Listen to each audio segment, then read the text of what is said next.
Hey everybody, welcome to Tuesday, oof, I have months, June 29th. And today we're talking about what are historical perspectives on the environment. I wish I was giving this lecture in person. This is one of my most favorite lectures, but here we are.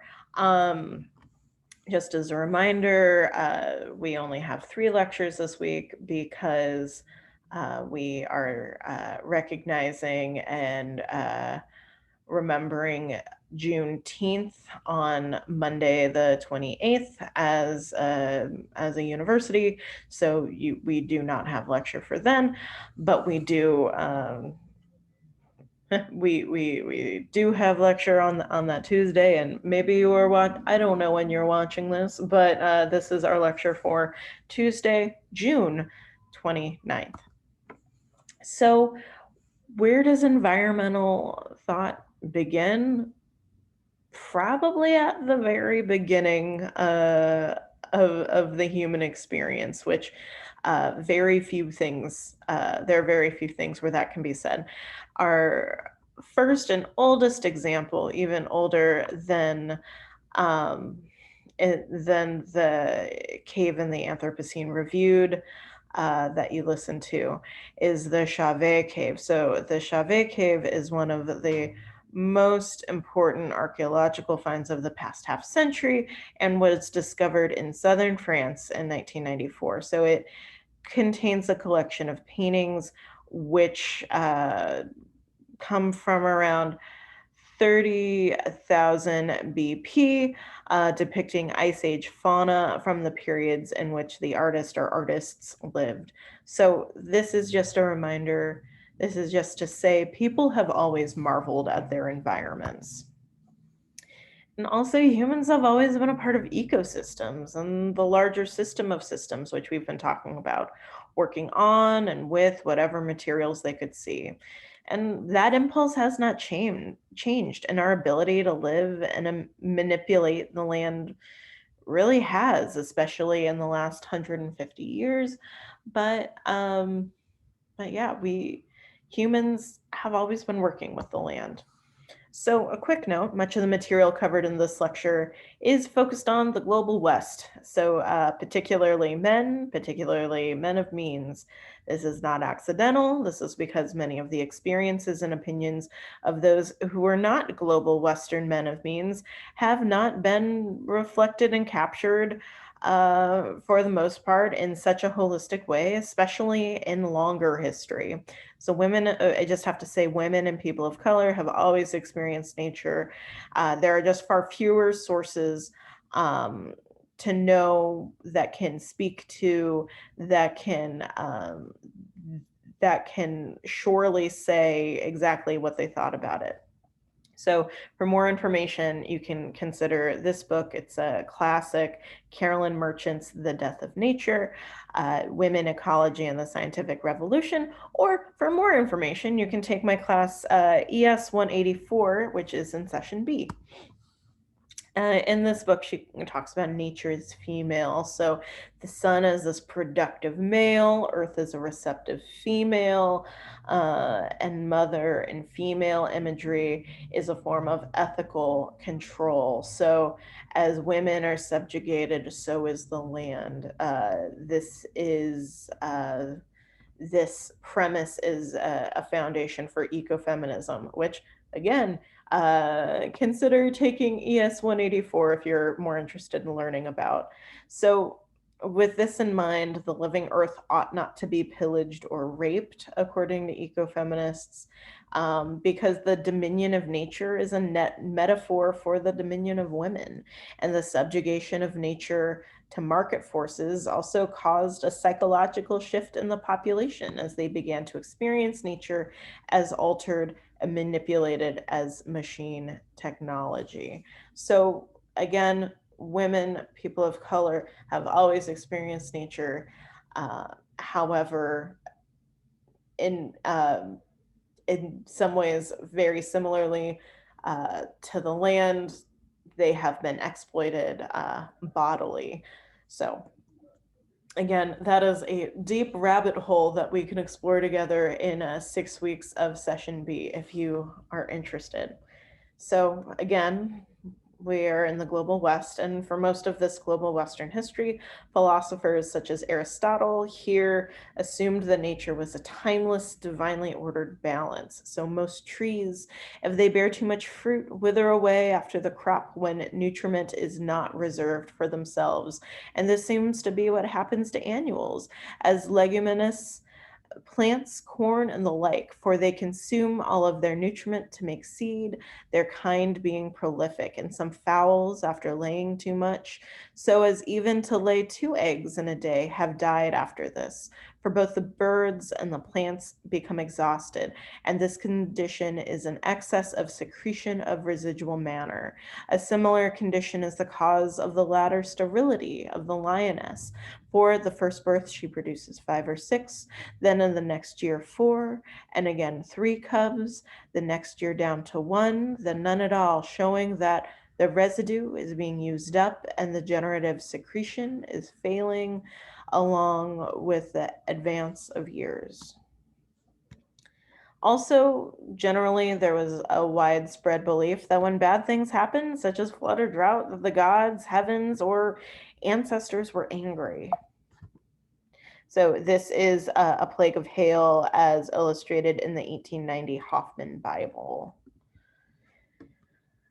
Later in the 18th century, most thinkers in the Western tradition followed Aristotle and assumed that there was some sort of balance in nature. And in the 18th century, they understood this as a great chain of being, a hierarchical model of Judeo-Christians God, Judeo-Christians God, whose plan for life on Earth was found in this model. So God is at the top as the pinnacle of creation, then angels, then humans, then non-human animals, then plants, then hell.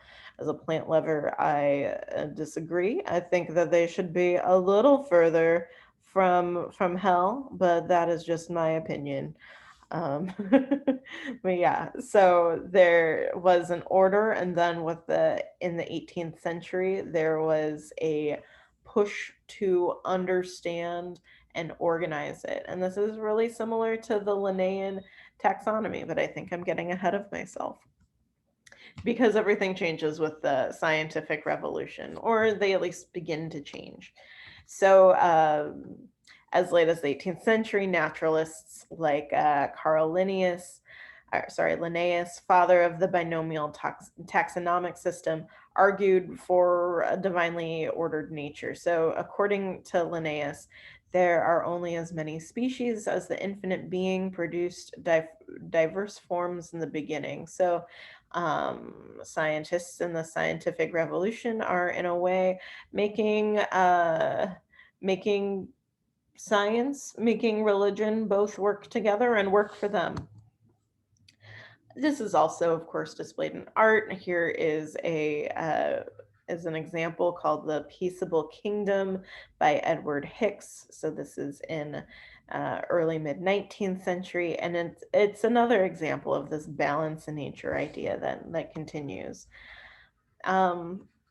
But beginning around 1800s, so this 19th century, and continuing today, there has been lots of research on geology, evolution, climate, ecology, and other fields that have shown environmental change as both inherent and universal. So there are many, as we know, many different fields of science that help us create reliable information about the natural world, like geology, which we have talked about. Another naturalist I would be remiss not to talk about is Alexander von Humboldt. Andrea Wolf, who wrote the Man in Nature article for you to read today, also wrote a bigger book on Humboldt called The Invention of Nature, which was also, I need to include this, was also made into a cool graphic novel called The Adventures of Alexander von Humboldt, if you are interested. There are surprisingly, or maybe it's not very surprising, a lot of history of science, but especially history of environmental science graphic novels out there. And if you have any interest, I would love to point you in its direction. So, oh, this slide didn't come out right.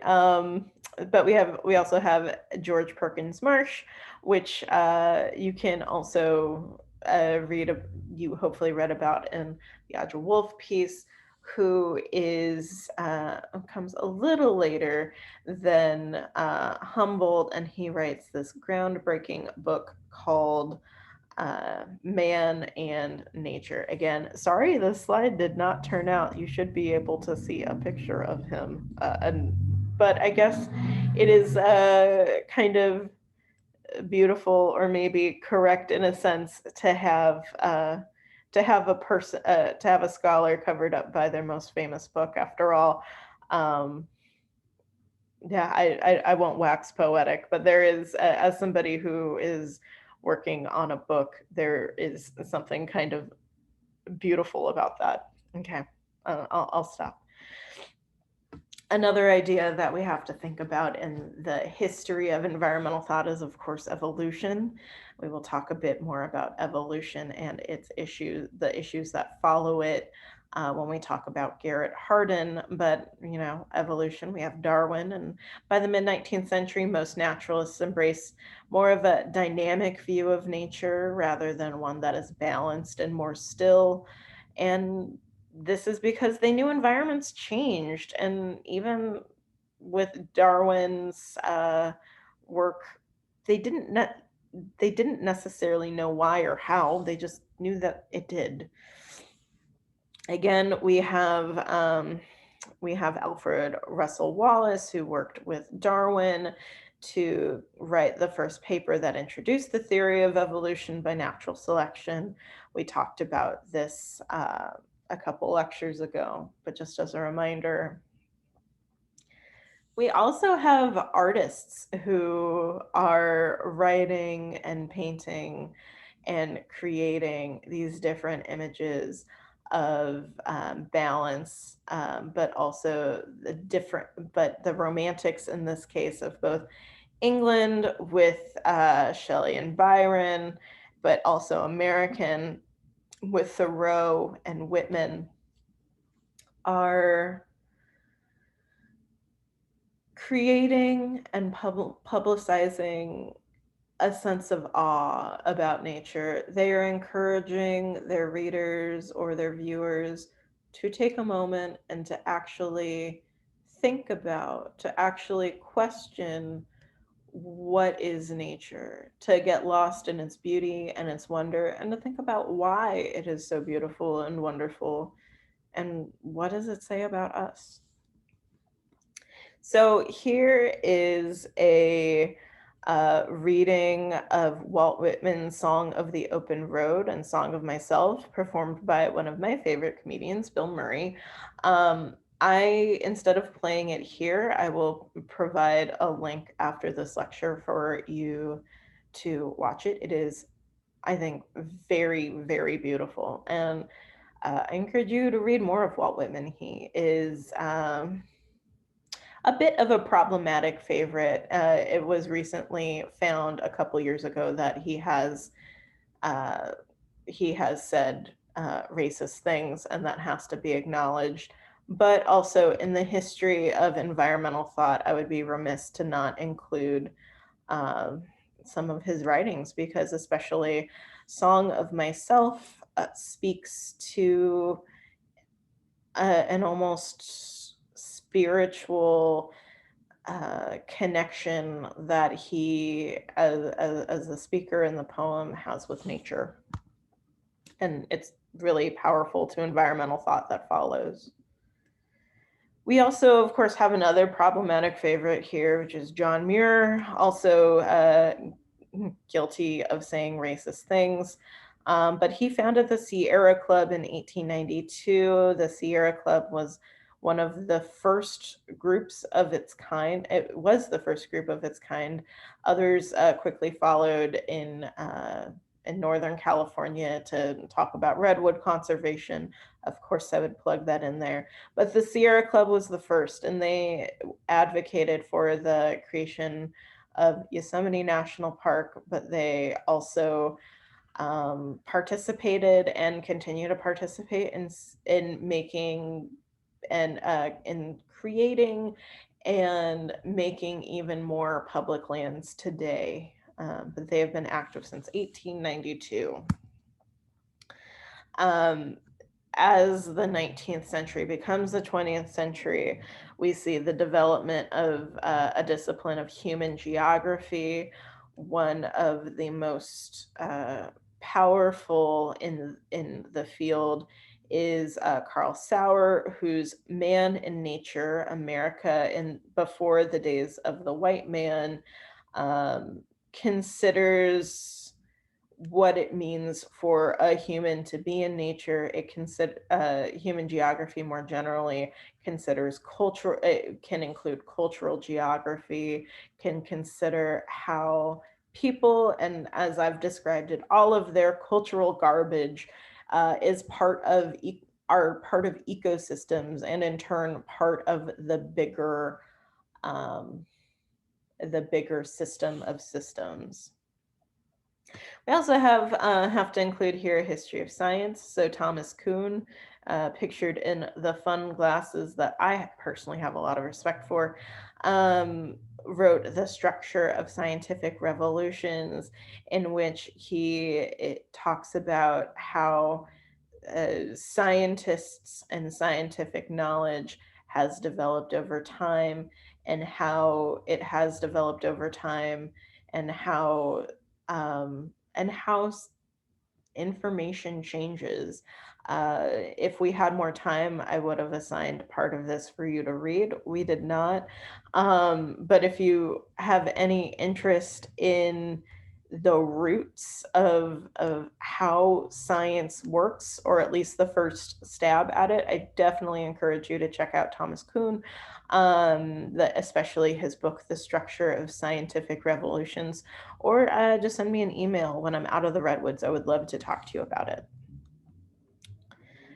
Another factor that is going on, especially in the mid 20th century, and we talked a bit about this with Santa Barbara's oil spill. Here is an example of Santa Barbara's GOO, Get Oil Out group, active in the Santa Barbara Channel. But you have environmental activists who are changing how the public thinks about nature, and how the public thinks about what ought to be done with natural spaces. And also consider, well, what are natural spaces in the first place? Which is something that in your readings for today in Bill Cronin's The Trouble with Nature gets to in its conclusion. I would also be remiss to not bring in labor activism as well, especially Cesar Chavez and the different fights um, for farming and agricultural reforms, especially around labor. These two are also changing environmental thought, changing how people think about the land, changing how people interact with food, and food, especially fruits and vegetables and animals, are nature truly connecting in the human body, becoming part of the human body. In the 1960s and especially 70s, we have ecofeminism, particularly Black feminism or Black ecofeminism. The best example that I know of, at least, is the Combahee River Collective. They were awesome. For more information, we will talk about them in much greater length in ES1 84. They were a Black lesbian group. They created their own commune. They were fighting for they were one of the first groups that called out the need for intersectional environmental activism, that environmental activism isn't just a white issue. And it isn't just for primarily white and primarily beautiful, like mainstream aesthetically pleasing places. It is in all places. It is for all people. It is not just in America. it is all over the world, and it is necessary for human survival. They are awesome, and we will talk about them more. Uh, Maybe in this class if I can fit them in, but definitely next quarter. So in the 1970s, we also see the creation of my field, which is environmental history. Carolyn Merchant, who wrote the Death of Nature book I mentioned earlier, William Cronin, who I mentioned, who you hopefully read for class today, and Alfred Crosby, who started this field that is called a couple different names, but basically biological, ecological, or um, green imperialism. This idea that um, that there is a biotic sense of colonialism when we talk about settlement, when we talk about European quote unquote exploration, when we talk about people going to quote unquote new places, we also have to consider the biological exchanges that happen, whether it's between people, whether and their bodies creating new lives, whether, you know, and however that happens, whether it is disease and the exchange of different bodies on that level, whether new people are bringing in other invasive species of plants and animals. There are so many different things. It is fascinating. Again, would love to talk your ear about it if you are interested. Also have to note environmental studies at UCSB. We are the first of our kind. We start in 1976. Here is a picture of them. And two folks I especially want to point out, bottom left, Garrett Hardin. We will talk about him in a couple lectures. He was a eugenicist. And then right here, we have Roderick Nash, who um, wrote very broadly and beautifully about American wilderness and the American mind.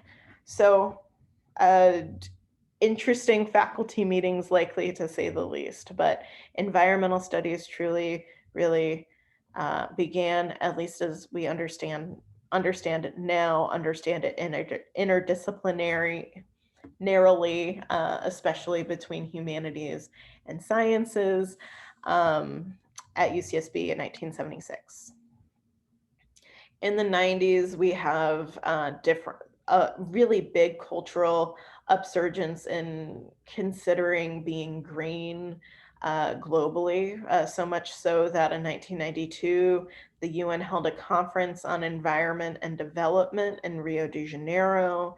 There are calls for but ensuring biodiversity. There was lots of care and concern about endangered species.